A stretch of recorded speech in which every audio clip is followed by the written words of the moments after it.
ไปกับแฟนบ่บ่อ๋อไปผู้เดียวแม่สวัสดีสบายดี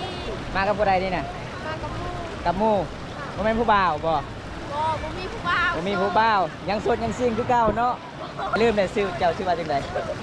วัสดีสวรรค์โอ้สาวสวรรณเขตสุพงามเนาะสาวสวรรณเขตแต่มาอยู่เมืองนองเด้อทุกคนเอ้ามือกองของเพิ่นบ่แม่นธรรมดาเด้อทุกคนสุดยอดลายเลยพี่น้อง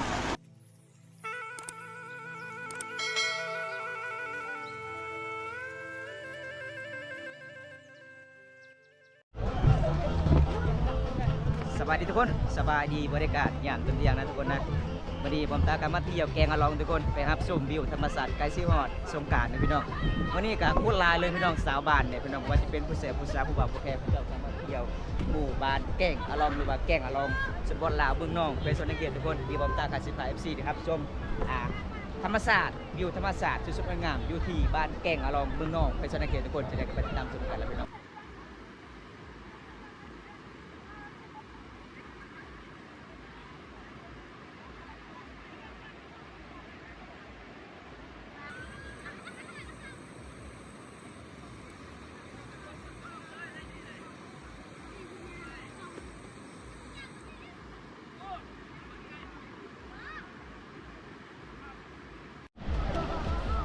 สาวบ้านโพดไล่เลยพี่น้องกระจอมาเล่นมาเที่ยวเมื่อนี้ระวังเด้อผู้สาวลงเด้อเบิร์นทุกคนโคตรลายเลยสาวบ้านเมื่อพี่น้องเป็นตะมวนลายเมื่อนี้กะทั้งสาวหมู่บ้านกระจอกับไปเที่ยวจุดนี้เลยทุกคนที่บอกพี่น้องเพราะว่าจะเป็นยุกกให้กะละลายคนเลยพี่น้องกระจอกับบาลิ่นพี่น้องจุดนี้กะจุดเป็นทีวิวที่สุดงามของธรรมศาสตร์สาวบ้านแกงอะลองไปกับทีมงาน2คนคือเก่าสบายดีสบายดีเด้อสบายดีเด้อนี่ทำงานน้ำสบายดีเนี่ยสบายดีนะนี่ทุกคนไปกับทีมงานเฮา3-4 คนคือเก่าเฮากะสิเลาะเบิ่งวิวธรรมศาสตร์อยู่ที่แก่งอะลองพี่น้องมาใช่มาเล่นมาจอบเบิ่งพิซซ่าเป็นพิซซ่าทุกคนมาเบิ่งจอบจ้ะที่รวมงานแต่เขาบ้านเขาคนหลายทุกคนเนี่ยเวลาอยากมาเล่นอะไรแกงกะล่องช่วงนี้คนมาในบรรยากาศดีแล้วก็สาวหลายเลยมาจอบมาเบิ่งทุกคนเนี่ยผ่านไปผ่านมา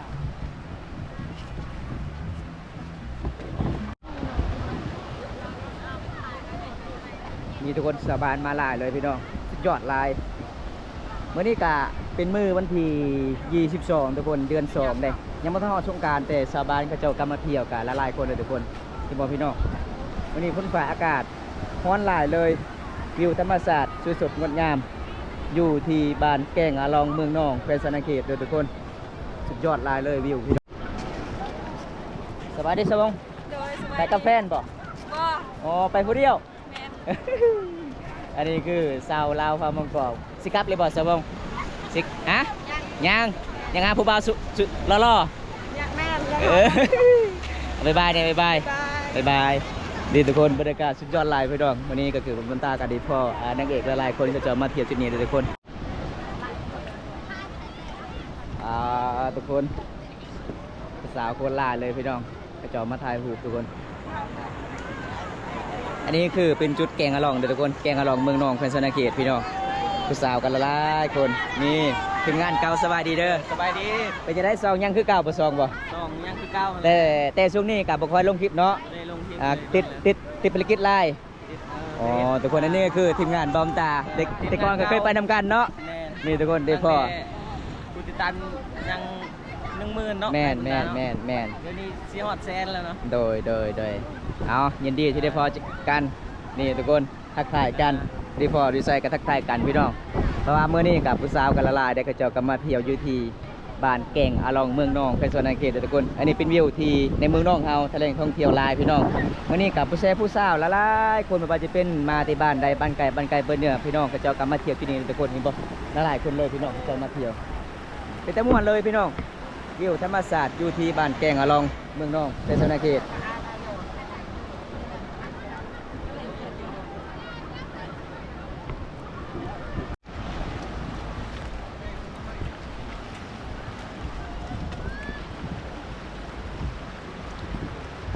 จูบ่จูเด้อ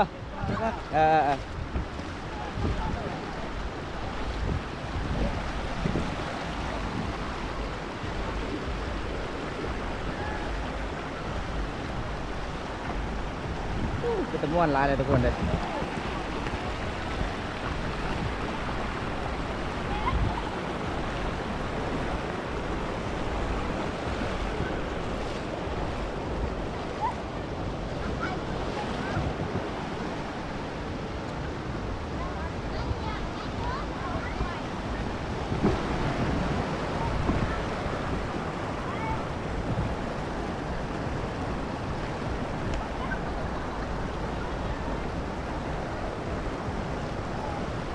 ประมาณ 7-8 โมงก็คือชาวบ้านเขาจะมาหลายเลยทุกคนแต่ช่วงนี้ก็คือชาวบ้านก็เริ่มกลับบ้านเลยทุกคนเลยเห็นปะพี่น้อง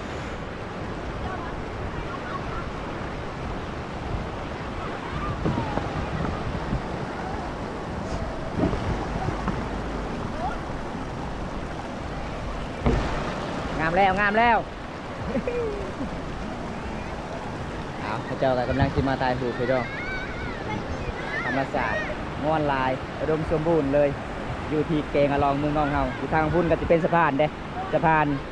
ใหญ่พี่น้องนาเกนาที่สำเร็จอยู่พี่น้องปีนี้เขาเจ้าก็กำลังสิสร้างทุกคน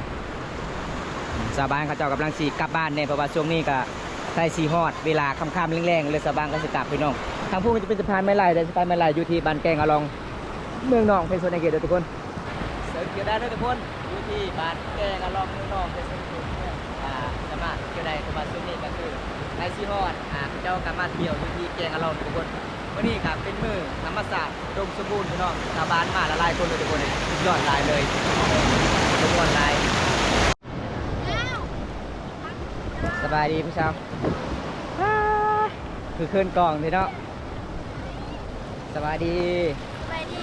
มากับผู้ใดนี่น่ะ มากับลูก กับหมู่บ่แม่นผู้บ่าวบ่ บ่มีผู้บ่าว บ่มีผู้บ่าวยังสดยังซิ่งคือเก่าเนาะพี่น้องไอ้ลืมเลยชื่อเจ้าชื่อว่าจังได สวัสดิ์ สวรรค์โอ้สาวสวรรค์นาเขตสมพงามเนาะสาวสวรรค์นาเขตแต่มาอยู่เมืองนองเด้อทุกคนเอามือกองของเพิ่นเป็นธรรมดาเด้อทุกคนสุดยอดลายเลยพี่น้องอันนี้คือเป็นสาวบ้านผู้สาวในหมู่บ้านบอมตาเขาเจ้าก็ไปเที่ยวพี่น้องสุดยอดเลยมื้อนี้กับผู้สาวละลายคนก็จะไปเที่ยวรับชมวิวธรรมศาสตร์อยู่ที่บ้านแกงอลองเมืองนอนทุกคนถ้าบ่ได้อยากมาเที่ยวก็คือมาเที่ยวใดพี่น้องบอกบางคนก็อาบน้ำกันหนาวเนี่ยพี่น้องเอ้ยเพราะว่าผู้สาวบางคนก็สิกลับบางคนก็สิมาเนี่ยพี่น้องมื้อนี้ก็ละลายคนเลยผู้สาวผู้บ่าวผู้แค่เขาเจ้าก็มาเที่ยวอยู่ที่บ้านแกงอลองเมืองนองแขวงสวรรณเขตเด้อทุกคน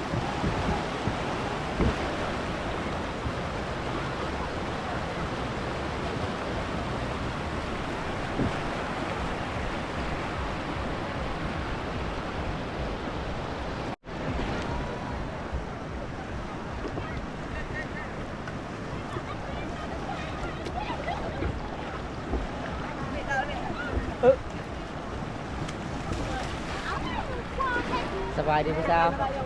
มาจากบ้านใดนี่นะฮะเอานี่ทุกคนผู้สาวก็เจ้ามาละลายคนนี่พี่น้องนี่ ต้มน้ำลายไฟต้มน้ำลายไฟ จำนี่มาบอกเป็นเรื่องผู้อื่น วิเละยังไงแต่ก็ อ โอ้สาวบ้านตะกอที่หมู่บ้านกับสาวเมืองที่บอมตาคือไปถ่ายเด้อทุกคนบอกพี่น้องมื้อนี้ก็คือผู้สาวกะบ่ว่าจะเป็นเตเมืองสิโปนเขาเจ้าก็มาเที่ยวหลายเด้อพี่น้องเห็นบ่ผู้สาวส่วนหลายเขาเจ้าอายกอกโอ้ยพี่น้องเอ้ยม่วนหลายเลยธรรมศาสตร์บ้านแกงอลอง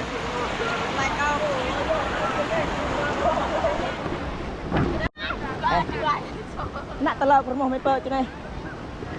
Telak permoh mepa tu nai. Ben.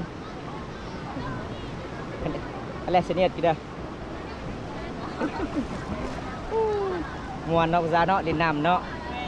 กันมีคู่นี่น่าสิม่วนหลายเลยเนาะอันนี้ไปผู้เดียวตลอดโอ้ยเมื่อใดเนาะสิเอาภูมิไปน้ำนี่นะยังโสดยังซิงบ่ยังโสดยังซิงบ่ยังโสดบ่จะซื้อในใดฮะสาวย่อยโอ้ คือสาวยอดเป็นสาวยอด เมื่อหน้าไอ้พอไปเล่นน้ำไหนบ่บ้านเจ้าบ่ได้เนาะอ๋อทุกคนโอกาสหน้าก่อนเดี๋ยวผมตากันสิพา FC ไปเยี่ยมไปยามหมู่บ้านน้องเพราะว่าหมู่บ้านน้องเป็นหมู่บ้านกับสาวหมึกแม่นบ่น้องโอ้พี่น้องอันนี้คือเป็นสาวยอสาวหยังสาวยอม สาวยอด สาวยอดโอ้ยอดเยี่ยมเลย เอาไปกันเด้อน้องเด้อบ๊ายบายเดี๋ยวทุกคนธรรมศาสตร์มื้อนี้กะผู้สาวกันละลายคนเด้อทุกคนเด้อผู้เจ้ากันมาเที่ยว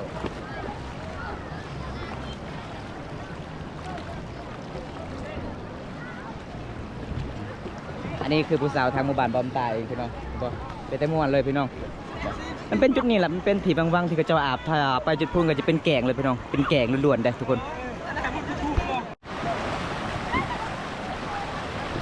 สบายดีมากับผู้ใดแฟนนี่บอกโมอ๋ออันนี้คือสาวบานสะดุทุกคนสาวสวยบานป่าพี่น้องแต่ว่าอันนี้จะเป็นที่บอมตาเพื่อถ่ายทุกคนอันนี้คือบรรยากาศในยามแรงๆว่าจะเป็นผู้สาวกับมาละลายคนทุกคนเลย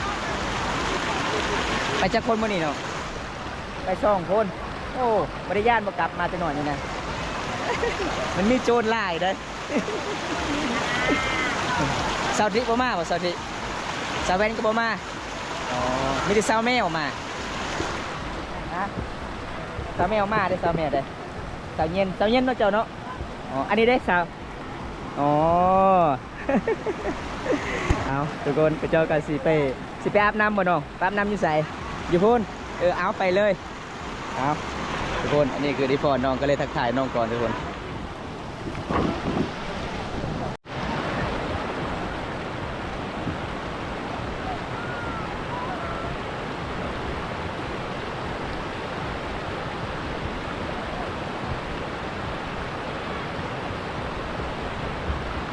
แกงอะลองเมืองนองด้วยทุกคนสบายดีสุกกมากับผู้ใดมาเที่ยวมื้อนี้กับผู้บ่าวบ่ฮะมากับเอื้อยเอาเอื้อยเจ้าอยู่ไสคือบ่เห็นไปก่อน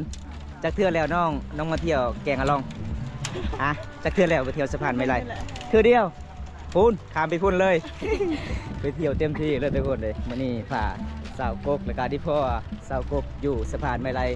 ความยาว270 เมตรทุกคนหมู่บ้านนี้จะเป็นหมู่บ้านแกงอะลองได้เพราะว่าเป็นแหล่งท่องเที่ยวในเมืองนองเฮาเขตชนบทลาวรถมาเด้อติดข้างเขาเจ้าก่อน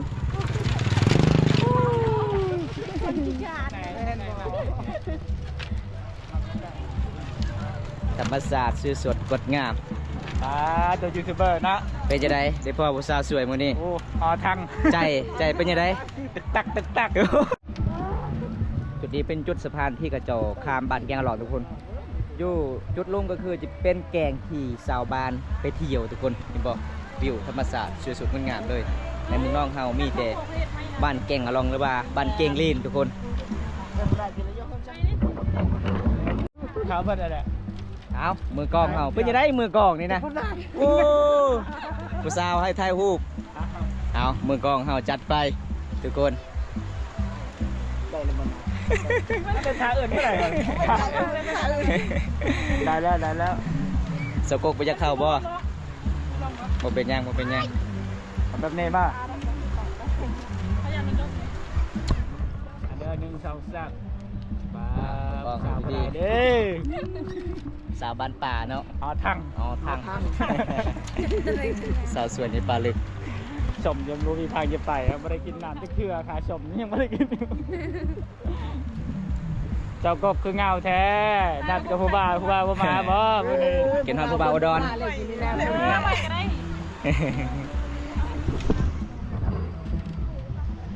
เขาก็จวบเกล้าอันนี้คือสำหรับพระเจ้ากติสะนำทุกคนพระเจ้ามันตั้นไว้อยู่ในเทิงละน้ำก็เลยมันแห้งจุดนี้พี่น้องอันนี้พระเจ้าหากุ้งหาป่าพี่น้องว่าได้หรือเปล่าพ่อเท่าโอ้โกไอ้ไหนนะได้จะ1 ตู้ เอาพี่น้องอันนี้เป็นเขตชนบทหมู่บ้านแกงอะล่องนะพี่น้องอายุหากินตามเซลานองอยู่ทางพุ่นจะเป็นแกงที่ชาวบ้านเล่นทุกคนจุดนี้ก็คือพระเจ้าก็เอาป่านี่บอกพี่น้องสุดยอดเลยคนงมป่างมกุ้งอยู่เอาทุกคนตอนนี้บอมตากับสปิดคลิปเดี๋ยวทุกคนเลยเมื่อนี้ก็ไปรับชมวิวธรรมศาสตร์บรรยากาศอยู่ที่บ้านแกงอะลองชาวบ้านโคตรมาลาเลยทุกคนเลยอันนี้บอมตากับสิกลับบ้านเนี่ยวัดซูนี่ก็คือชาวบ้านเขาเจ้าส่วนใหญ่ก็ไปเที่ยวพี่น้องไปเที่ยวอยู่ที่แกงอะลองในหลายๆคนไปชมวิวธรรมศาสตร์บอมตาสปิดไปชมนี่ก่อนถ้าไปได้รับชมคลิปนี้แล้วก็อย่าลืมฝากกดไลค์กดแชร์กดติดตามไปทุกคนคลิปหน้าพบกันไหมขอกล่าวคำว่าสวัสดีครับผมบ๊ายบาย